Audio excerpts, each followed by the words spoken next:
مفتی صاحب مجھے ایک لڑکی 4 سال سے پسند ہے مگر میں نے آج تک اس سے بات کرنے کی کوشش نہیں کی کیونکہ میں نے اسے سیدھا سادہ نکاح کا پیغام بھیجنا چاہتا ہوں. مسئلہ ہے کہ تھوڑی ماڈرن ہے. اب میرا پورا 1.5 گھنٹے کے بیان میں سے یہ والا کلپ یوٹیوبرز نکالیں گے اور ملینز تک اس کے ویورز پہنچ جائیں گے اور میرا امیج دنیا کے سامنے جائے گا کہ یار یہ ہر دوسرے دن کی یہی بات ہو رہی ہوتی ہے. سمجھ رہے ہو؟ یہ چل رہا ہے مارکیٹ میں. جو پورا بیان ہے وہ ایک طرف. تو بھائی جو آپ کو پسند ہے, کیا پوچھا انہوں نے سوال دھونے میں, مگر میں نے آج تک اس سے بات. بھائی سبحان اللہ, آپ کی غیرت کو سلام ہے بھائی جان جو بھی ہیں, کہ آپ اتنے نیک کہ پسند ہونے کے باوجود آپ نے اب تک اس سے بات چیت نہیں کی. ماشاء اللہ. نکاح کا پیغام بھیجا ہے, بھیجنا چاہتا ہوں. اتنی بات تو ضروری ہے بھائی.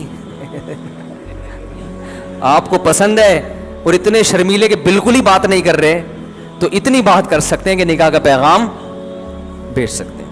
بھیج دیں. تھوڑی ماڈرن ہے. تو ماڈرن کا مسئلہ بڑا, ماڈرن ہونا تو بری چیز نہیں ہے, وہ تو زمانے کے حساب سے ہر آدمی ماڈرن ہوتا جا رہا ہے. جو دیسی ہیں وہ تو گدھے پہ سواری کرتے ہیں بھائی, ماڈرن آدمی گاڑی کرے گا, بائک رکھے گا. تو بے دین نہ ہو. اگر وہ بے پردہ ہے تو میرا مشورہ ہے کہ آپ اس کو پسند کرنا چھوڑ دیں. مسئلہ یہ ہوتا ہے کہ جب نکاح کر کے وہ آئے گی, بچے پیدا ہوں گے, بیٹیاں جب پیدا ہوں گی تو بیٹیاں پھر ماں کو فالو کرتی ہیں. اماں اگر بے پردہ ہیں تو آپ کی بیٹیاں پردہ نہیں کریں گی, الا ماشاء اللہ کوئی ہو جائے تو ایک الگ بات ہے, لیکن بچیاں ماں ہی کو فالو کرتی ہیں, ذہن میں رکھیں. سمجھ رہے ہیں؟ تو پھر آپ بہت پچھتائیں گے. پھر آپ کہیں گے پھر لڑائیاں ہوں گی آتے ہیں, کیونکہ انسان اپنی بیٹیوں کے بارے میں بڑا غیرت مند ہوتا ہے. تو وہ پھر بڑا, اور پھر لڑکی بے پردہ ہو یا وہ ماڈرن ہو جائے تو بھی برداشت ہے, وہ پھر بدتمیز بھی ہو جاتی ہیں بعض دفعہ, سب نہیں, پھر وہ بدتمیز بھی ہو جاتی ہیں. جب حیا ختم ہو گئی نا تو تمیز شاٹ. یہ تمیز اور حیا دونوں ساتھ ساتھ, اکثر بیشتر ساتھ ساتھ چلتی ہیں.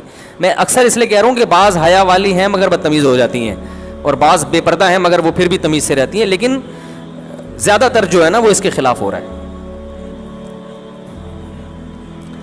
زلزلے کے بارے میں بھائی, زلزلے کے بارے میں, زلزلہ آیا, اللہ تعالیٰ جتنے بھی لوگ اس میں ہلاک ہوئے ہیں, شہید ہوئے ہیں, اللہ ان کی مغفرت فرمائے, زخمیوں کی اللہ تعالیٰ شفا عطا فرمائے.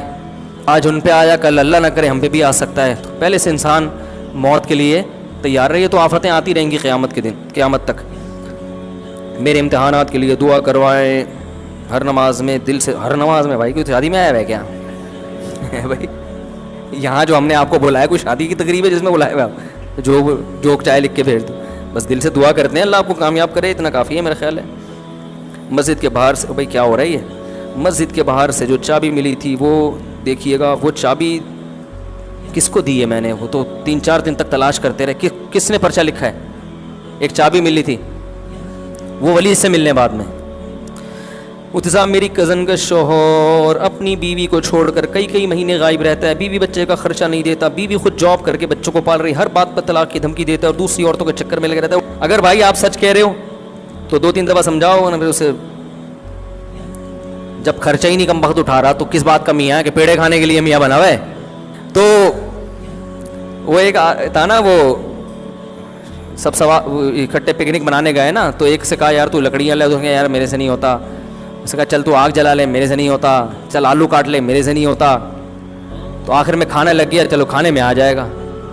تو ایسے آدمی کو کہتے ہیں صرف پیڑے کھانے کے لیے بیٹھا ہوا ہے.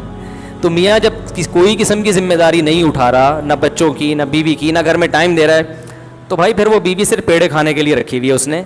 تو ایسے میاں کو ایک حد تک مہلت دینی چاہیے سدھرنے کی. فوراً طلاق نہ لیں, ایک حد تک 6 مہینے سال, پھر زیادہ نہ کھینچیں, اس کے بعد اس سے طلاق لیں. عدالت کا راستہ بھی ایسی صورت میں اختیار کیا جا سکتا ہے.